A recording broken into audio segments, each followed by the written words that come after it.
सह नो भुनक्तु सह वीर्यं करवावहै तेजस्विनावधीतमस्तु मा विद्विषावहै। ओम शांति शांति शांति।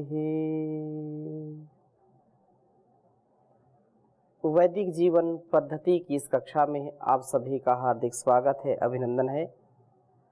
ऋग्वेद के चतुर्थ मंडल का स्वाध्याय कर रहे हैं, जिसमें 48वें सूक्त में बहुत ही सुंदर सुंदर मंत्रों का हमने स्वाध्याय किया है। पिछली कक्षा में हमने चर्चा की थी कि जो हम जीवन के अंतिम क्षणों तक मनन पूर्वक चिंतन पूर्वक कार्यों में संलग्न रहेंगे, श्रेष्ठ कर्मों में संलग्न रहेंगे, तो उसके अनुसार ही आगे हमारा जीवन सुनिश्चित होता है। जो व्यक्ति बिना विचारे जो करे सो पाछे पछताए, काम बिगाड़ो आपनो जग में होत हंसाए। ये बात हमने कही थी कि संसार का जो व्यक्ति बिना विचार के कार्य करेगा, मनन चिंतन पूर्वक कार्य नहीं करेगा, वह पछताएगा। और मनुष्य जीवन जो सबसे श्रेष्ठ जीवन है, सभी योनियों में, सभी जीव जंतुओं में परमात्मा की विशेष कृपा दृष्टि से मनुष्य का तन हमको मिलता है, ये फिर मिलेगा नहीं। क्यों? क्योंकि हमने जो भी कार्य करने थे, जो भी श्रेष्ठ कर्म करने थे, उन पर हमने विचार नहीं किया, उनका हमने सम्मान नहीं किया, बड़ों का और उनकी शिक्षाओं का, वेदों की आदेश उपदेश का हमने कोई भी आचरण नहीं किया है, तो निसंदेह व्यक्ति कुकर सुकर बनेगा, ऐसे योनियों में जाएगा, ऐसे जीवन में जाएगा, जीव जंतु ऐसे बनेंगे, कीड़े मकोड़े बनेगा। और क्या? क्योंकि कर्म का फल अटल है, सुनिश्चित है। इसलिए हम कोई भी कार्य करें तो उसके पहले खूब विचार करें, विचार पूर्वक, मनन पूर्वक, चिंतन पूर्वक ही कर्मों का अनुष्ठान करना हमारे लिए श्रेयकर है। जहाँ पर एक लक्ष्य है, जहाँ पर एक ध्येय है, वहीं पर व्यक्ति का जीवन साफल्य है। यदि कोई व्यक्ति आरंभ कर देता है अपनी यात्रा और उसको यही नहीं पता कहाँ जाना है, यात्रा कभी पूरी नहीं होगी। उसका सामर्थ्य भी क्षीण हो रहा है, उसका समय भी जा रहा है और लक्ष्य की प्राप्ति भी नहीं हो रही है।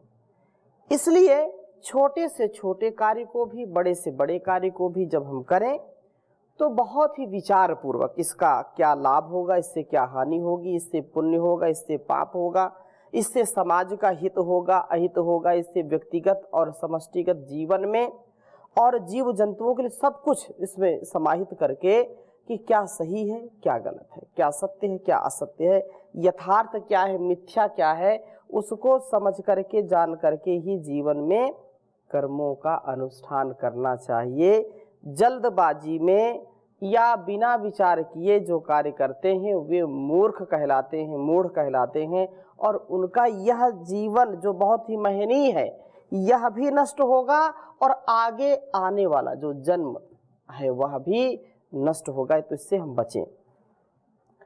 और बहुत सुंदर बात कही है कि हम श्रेष्ठ कर्मों को भी करें। ऐसा नहीं कि हम विचार नहीं कर पा रहे हैं, क्या करें क्या ना करें, किम कर्तव्य विमूढ़ हो गए, तो ऐसा भी नहीं होना चाहिए। कर्तव्य तो करना है, कर्म करना है, बिना कर्म किए हम एक क्षण भी नहीं रह सकते हैं।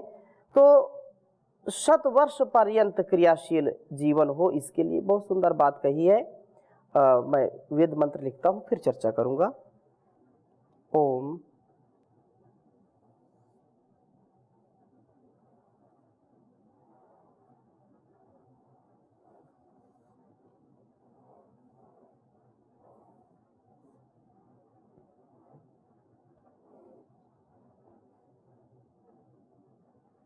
शत वर्ष पर्यंत जो है उसके लिए बहुत सुंदर प्रार्थना कही, कहा कि ओम वायो शतम, ओम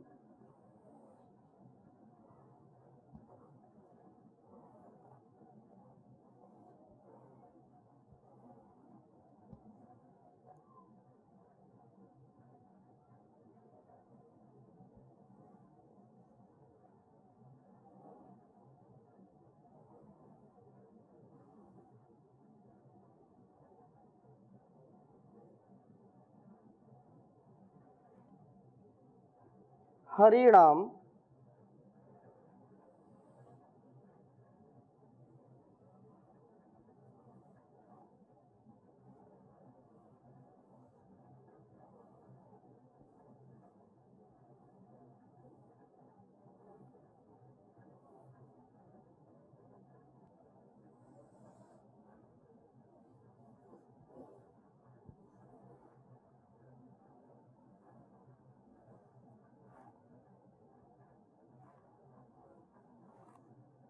युवस्व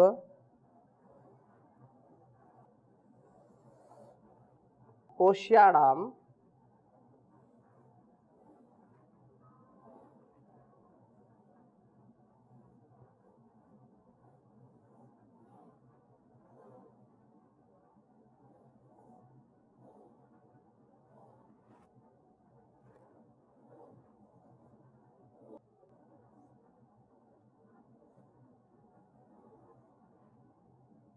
पोष्याणाम उत वाते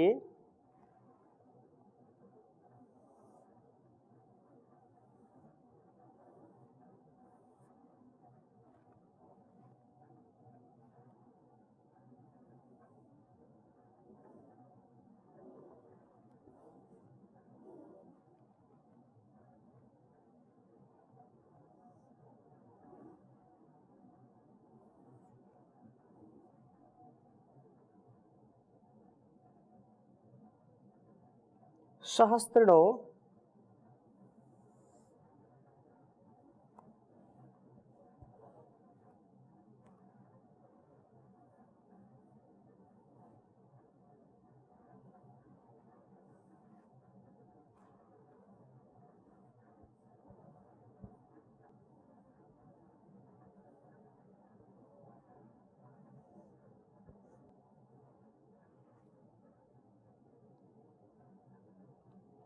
रथ आयातु,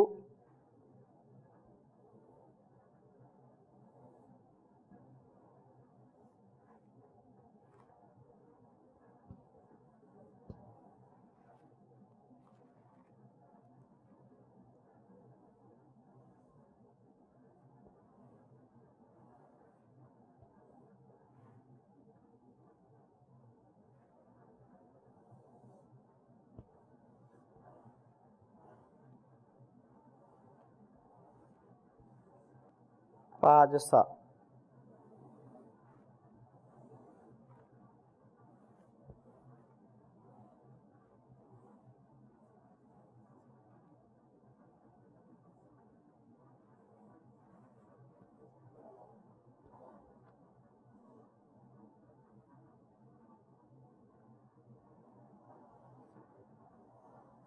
ऋग्वेद के चतुर्थ मंडल के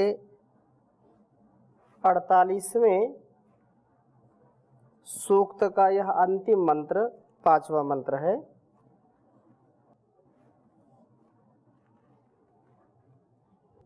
ओम वायो शतम हरिणाम युवस्व पोष्यमाणाम उत वाते सहस्रिणो रथा आयातु पाजसा।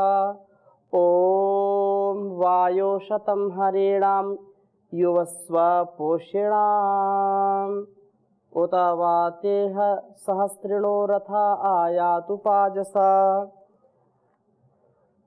बहुत सुंदर वेद मंत्र है। वायो शतम हरिणाम युवस्व पोष्याणाम उत वाते सहस्रिणो रथा आयातु पाजसा। हे वायु, हे गतिशील जीव, गमन करने वाले, क्रियाओं में संलग्न रहने वाले, आप पोष्यणाम पोषणाम, जिनका उत्तमता से पोषण किया गया है। पोष्याणाम, ऐसे हरिणाम, ऐसे इंद्रियाश्वों को शतम, 100 वर्ष पर्यंत। युवस्व, तू शरीर रथ में जोतने वाला हो, अंत तक तेरी इंद्रियां शक्तिशाली हो और तू क्रियाशील जीवन वाला हो। वायो शतम हरिणाम युवस्व पोष्याणाम, कितना सुंदर उपदेश किया है कि हम जब तक जीवन जिए तब तक हमारा तन मन स्वस्थ रहे, जीवन हमारा आरोग्यता से युक्त हो, मानसिक रोग, शारीरिक रोग ना हो। इंद्रियां हमारी अंतिम श्वास तक कार्य करें, अर्थात आँखों में देखने का सामर्थ्य, जिह्वा में चखने का, बोलने का सामर्थ्य, नासिका में सूंघने का, सुगंध दुर्गंध का अनुभव हो, और कानों से शब्दों का सुनने का, त्वचा से स्पर्श करने का सामर्थ्य हो। इंद्रिय वैकल्य ना हो, इंद्रिय शक्तिहीनता, क्षीणता ना हो, तो जीवन जीने का सुख, जीवन जीने का आनंद हमको मिलेगा। तो कहा कि 100 वर्ष तक युवस्व, तो शरीर रथ में जो आरूढ़ है, तो ये जो है तेरी इंद्रियां शक्तिशाली इंद्रियां हो, क्रियाशील जीवन वाली हो, निष्क्रिय बन करके, अक्रिय बन करके, आलस्य प्रमाद में जीवन को अस्त व्यस्त करके नहीं जीना। और कहा कि उत वा, निश्चय से तेरा सहस्त्रिणः रथः, सदा प्रसन्नता से युक्त यह शरीर रथ पाजसा, शक्ति से युक्त हुआ आया तो सदा क्रिया में प्रवृत्त रहे और लक्ष्य स्थान पर पहुंचने वाला हो। वेद मंत्र का भाव इतना है कि हम 100 वर्ष पर्यंत शक्ति संपन्न होते हुए प्रसन्नता पूर्वक सहस्त्रा क्रियाओं में प्रवृत्त रहें, सदा कर्तव्य कर्मों को करने में अपने सामर्थ्य को लगाएं। जो कर्तव्य नहीं है, जो अपने जीवन के लिए, अपने घर परिवार समाज राष्ट्र और संसार के लिए हितकारी नहीं है, ऐसे कर्मों को कभी नहीं करना। बिना कर्म किए कोई भी व्यक्ति रह नहीं सकता, कर्म तो करना पड़ेगा। नहीं कश्चित् क्षणमपि जातु तिष्ठत्य कर्मकृत्। तो ये बिल्कुल सुनिश्चित है कि कोई भी व्यक्ति एक क्षण के लिए बिल्कुल निष्क्रिय हो जाए, कुछ कर ही नहीं रहा, ऐसा बिल्कुल नहीं है। मन से, वाणी से, शरीर से कर्मों का अनुष्ठान करना ही पड़ता है। ये 3 साधन प्रमुख है कर्म करने के। या तो व्यक्ति मन से अच्छा विचार करेगा, बुरा विचार करेगा, सही ढंग से अपने जीवन को जीने का विचार, संस्कार मन में जो चलते रहते हैं शुभ या अशुभ विचार के रूप में। दूसरा साधन है बोलना, वाणी से बोलते हैं, सत्य बोलते हैं, असत्य बोलते हैं, प्रिय बोलते हैं, अप्रिय बोलते हैं। ये 2 बातें हैं, 2 घटनाएं हैं, एक शुभ है, एक अशुभ है।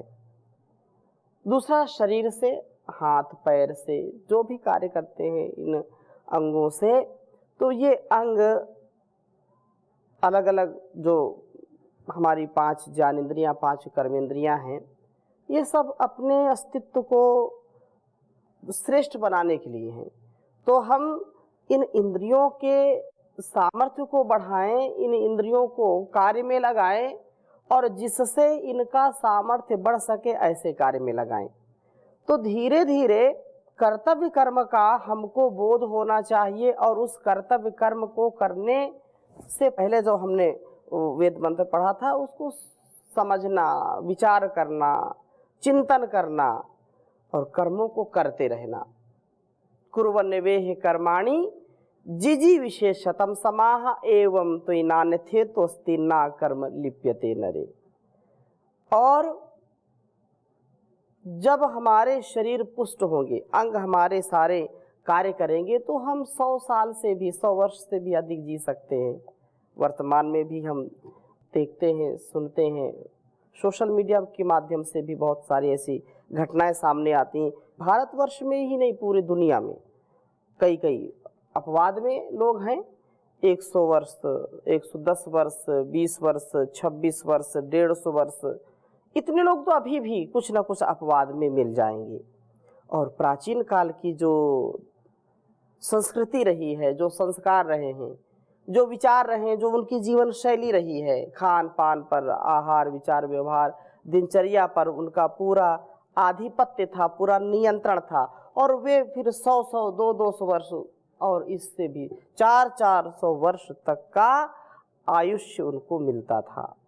ये बिल्कुल सत्य है, इसमें कोई संदेह नहीं है। लेकिन कर्मों से बच कर के व्यक्ति कभी भी स्वस्थ नहीं रह सकता है। कर्मों से बच कर के व्यक्ति कभी भी अच्छे विचार मन में नहीं ला सकता है। वह लोक सेवा भी नहीं कर सकता, अपना भी उद्धार नहीं करेगा, दूसरों का भी उद्धार नहीं कर पाएगा। परंतु शक्ति संपन्नता में हम जितना भी जिए, 100 वर्ष, 200 वर्ष, जितना भी जी सकते हैं, तो उसमें दुखी होकर के ना जिए। इस वेद मंत्र में ये बहुत सुंदर बात कही है। निश्चय से सहस्त्र रथा, सदा प्रसन्नता से युक्त हुए शरीर रथ में पाजसा शक्ति युक्त हुआ आया तो सदा क्रिया में प्रवृत्त रहे। दुखी होकर के, परेशान होकर के, हताश होकर के, निराश होकर के जीवन को जीने का आनंद नहीं मिल सकता।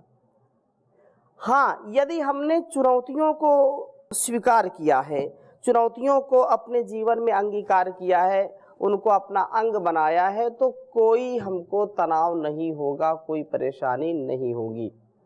लेकिन कोई कोई व्यक्ति थोड़ी थोड़ी बातों में, छोटी छोटी बातों में थोड़े से भी वे असहन, जो प्रतिकूलता है उसको सह नहीं सकते, असहनशील हो जाता है। एक तो सहनशील, एक असहनशील। जो सहता है वही रहता है और जो नहीं सहता वो नहीं रहता। इसलिए हमको ऐसे श्रेष्ठ बनना है जिससे जीवन और जगत हो अब श्रेष्ठ कर्तव्य कर्म हो, प्रसन्नता पूर्वक हम जी सकें, क्रियाओं में प्रवृत्त रहें, सदा सदकर्मों में लगे रहें। अलग जो हमारा रास्ता है इस संसार में जाने का, उस संसार में जाने पर भी हमारा पथ भ्रष्ट ना हो, हमारा न्याय पथ, हमारा धर्म पथ, हमारा अध्यात्म पथ सदा उन्नत हो, ऐसी हमको प्रार्थना करनी चाहिए। इसलिए कहा है कि यह जीवन श्रेष्ठ कैसे बनेगा, जगत श्रेष्ठ कैसे बनेगा, तो उसके लिए नित्य वेदों का स्वाध्याय, वेद मंत्रों का मनन चिंतन और सद्ग्रंथों का भी और सत्संग का आनंद लें। तो सत्संग का, स्वाध्याय का, सेवा का ऐसा अवसर सबको मिलता नहीं है। बिरले लोग ऐसे होते हैं जो पढ़ कर के एक तो पढ़ने का समय नहीं, सुनने का समय नहीं, बिरले लोग इसको सुनते हैं, पढ़ते हैं, समझते हैं, और फिर उनसे भी बिरले व्यक्ति वो हैं जो उनको जीवन में उतारते हैं।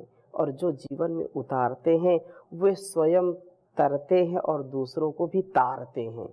और जो व्यक्ति इसको जीवन में उतारता नहीं है वो स्वयं मरता और मारता है, अपने जीवन को भी ऐसे मझधार में फंसा देता है और दूसरों को भी ले जाता है। इसलिए कहा है, बड़ी श्रद्धा से सत्संग में आते चलो, मन को विषयों के विष से हटाते चलो। रात दिन देखना इंद्रियों के न घोड़े भगे, रात दिन इनको संयम के कोड़े लगे। रात दिन इनको संयम के कोड़े लगे। अपने रथ को सुमार्ग पर चलाते चलो, काम करते रहो नाम जपते रहो, काम करते रहो नाम जपते रहो। पाप की वासनाओं से बचते रहो, पाप की वासनाओं से बचते रहो। प्रेम भक्ति के आंसू बहाते चलो, प्राण जाए मगर प्रभु को भूलो नहीं। प्रेम भक्ति के आंसू बहाते चलो, प्राण जाए प्रभु को भुलाओ नहीं। दुख में तड़पो नहीं, सुख में भूलो नहीं। भक्ति दान का खजाना बढ़ाते चलो, भक्ति दान का खजाना बढ़ाते चलो। बड़ी श्रद्धा से सत्संग में आते चलो, मन को विषयों के विष से हटाते चलो, मन को विषयों के विष से हटाते चलो। तो मन का जो भ्रम है, मन का जो विवेक जब कार्य नहीं करता है, मन जब उलझन में फंस जाए, भटकने लग जाए, तो राह कौन दिखाए? राह दिखाने के लिए, श्रेष्ठ मार्ग पर चलाने के लिए निसंदेह वेद सबसे सुंदर उपदेश करते हैं, संदेश देते हैं। तो वेदों की शिक्षाओं को हम जीवन में उतारें और सत्संग करें, क्योंकि सत्संग से ही कुसंग मिटता है। सज्जना नाम संगति सत्संगति कथ्यते, सज्जनों की संगति ही सत्संगति है। और कहा है, सठ सुधरहि सत संगत पाई, पारस परत को धात सुहाई। सतसंगत मूल मंगल मूला, सोई फल सब साधन फूला। बिन सतसंग विवेक न होई, ईश कृपा बिन सुलभ न सोई। तो जीवन का यह अत्यंत महनीय हमारा पक्ष होता है कि हम अपने मन को कितना कंट्रोल करके, कितना इसको अपने श्रेष्ठ कर्मों के अनुष्ठान में इसको लगाते, इसका सदुपयोग करते हैं। तो बहुत सुंदर चर्चा है, फिर आगे भी हम 49वें सूक्त को पढ़ेंगे। आज यहीं पर विराम देते हैं। ओम शांति शांति शांति।